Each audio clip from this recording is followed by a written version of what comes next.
everyone, welcome back. Israel's attack on Gaza started on 7th of October 2023 in response to the Hamas attack on Israel, which took a toll on 1,200 lives. While making this video, more than 12,000 Palestinians have been killed in Israeli strikes in Gaza. As the Israel-Palestine conflict enters day 43, I attempt to visit the past and look into some of the key people involved in this conflict. The conflicts are going on in spite of three key personalities from Israel and Palestine being awarded the Nobel Peace Prize. What an irony. In this episode, we look into one of those personalities. We'll understand who is Yasser Arafat. Yasser Arafat, born in Cairo, Egypt in 1929 and later known as Abu Ammar, was a Palestinian political leader and the founding chairman of the Palestine Liberation Organization, PLO. Arafat played a central role in the Palestinian struggle for self-determination and the establishment of an independent Palestinian state. His father was a wealthy Palestinian merchant and his mother was a homemaker. As a child, Arafat was a bright and inquisitive student, and he became interested in politics at an early age. He was particularly inspired by the Arab nationalist movement, which sought to unite the Arab world and liberate it from the European colonial rule. In 1948, Israel declared its independence and hundreds of thousands of Palestinians were forced to flee their homes. This event, known as Nakba or catastrophe, had a profound impact on Arafat. He became a committed advocate for the Palestinian cause and he joined a number of student organizations that were dedicated to the struggle for Palestinian independence.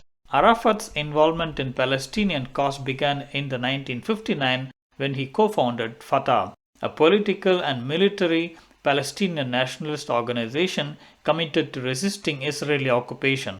Under his leadership, Fatah quickly became one of the most important groups in the Palestinian resistance movement. Arafat was a charismatic and skilled leader and he quickly rose to prominence within Fatah, and soon Arafat became a symbol of Palestinian resistance. He sought to address the grievances of the Palestinian people who had been displaced during the creation of the State of Israel in 1948.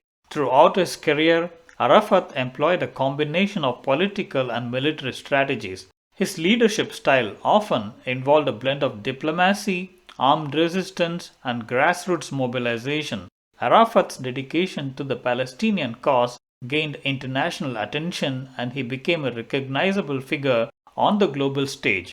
In 1969, Arafat was elected as the chairman of the PLO, the umbrella organization for all Palestinian factions. Under Arafat's leadership, the PLO became a more effective and influential organization. PLO carried out a number of successful attacks against Israeli targets. PLO achieved a significant milestone under Arafat's leadership and was recognized as the legitimate representative of the Palestinian people by the United Nations in 1974. This recognition provided the Palestinian cause with international legitimacy and paved the way for diplomatic efforts to address the conflict with Israel.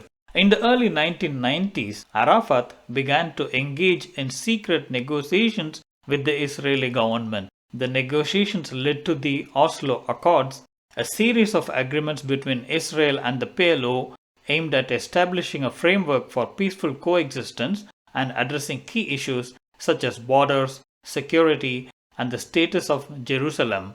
The Oslo Accords were signed between 1993 and 1995. Arafat played a pivotal role in the signing of the Oslo Accords. The Oslo Accords were a major breakthrough in the Israeli-Palestinian peace process, and they created the Palestinian National Authority, which was the first Palestinian self-governing body. For the efforts in the peace process, Arafat, along with the then Israeli Prime Minister Yitzhak Rabin and Israeli Foreign Minister Shimon Peres, was awarded the Nobel Peace Prize in 1994. The Oslo Accords were a major breakthrough in the Israeli-Palestinian peace process, and they were widely seen as a step towards a two-nation solution to the conflict. Arafat, Rabin, and Peres were all instrumental in negotiating the agreements, and they were credited with taking a courageous step towards peace. The agreements also called for the withdrawal of Israeli troops from certain areas of West Bank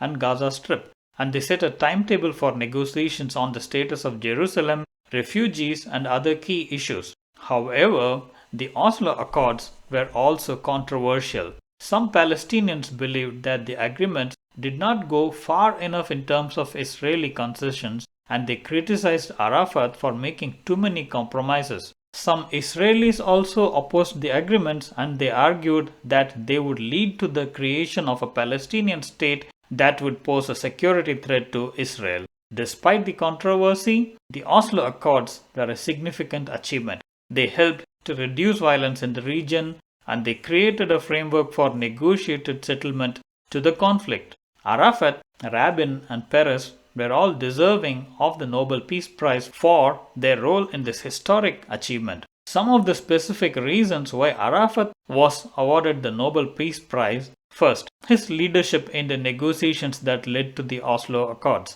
Arafat was a key figure in the negotiations, and he played a critical role in bridging the gap between the Israelis and the Palestinians. Secondly, his willingness to make compromises. Arafat was willing to make some difficult concessions in order to achieve peace, and this was essential to the success of the Oslo Accords. And finally, his commitment to a two-state solution. Arafat believed that a two-state solution was the only way to resolve the Israeli-Palestinian conflict, and he worked tirelessly to achieve this goal. The peace process faced numerous challenges, and Arafat's leadership was marked by periods of tension and violence.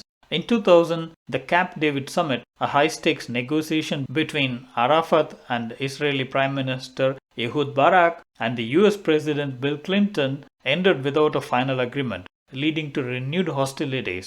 Yasser Arafat's death on 11 November 2004 in a military hospital in France marked the end of an era.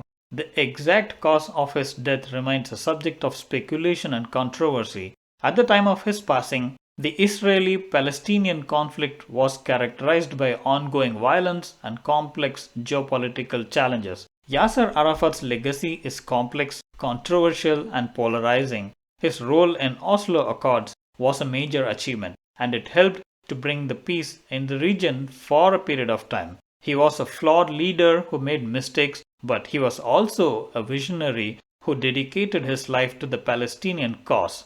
While some view him as a symbol of resistance and a champion of Palestinian rights, others criticize his leadership for its involvement in armed conflicts and failure to achieve a long-lasting peace with Israel. Despite the controversies surrounding his legacy, Arafat remains a significant historical figure in the context of the Middle East and the ongoing struggle for Palestinian self-determination. That's it for now. Thanks for watching. I'll come back with my next video. Till then, bye bye.